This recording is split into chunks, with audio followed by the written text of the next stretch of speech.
I got my first job, basically started out going to school. I went to Utah State University to get an aeronautical engineering degree. It's a 4-year bachelor degree, and it progresses you through the ratings. Started out getting my private pilot, and then went through my instrument, commercial, and then I got my multi-engine, and then I became a flight instructor after the commercial and the multi-engine ratings. Once I got those certificates, basically qualified me to turn around and instruct and basically take people through the same thing I had just gone through.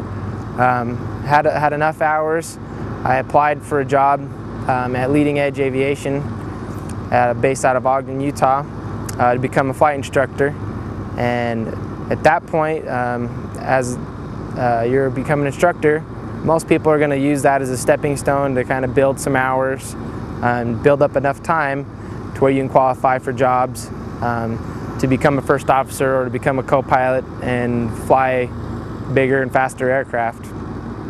But basically it was a simple, filled out an application and came in and spoke with the director of operations for the business, and they had me do the application, and the interview kind of consisted of me teaching some ground lessons, and also consisted of a practical application as far as going out and flying with one of the chief pilots and explaining things to him, making sure I was up to par to become an instructor.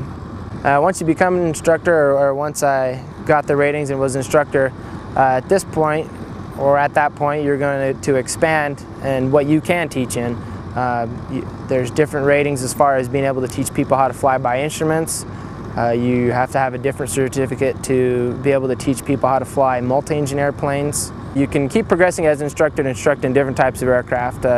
Anything from high-performance aircraft to turbine aircraft to tailwheel aircraft. And so there's always things you can expand on and continue ratings to further your instructional abilities.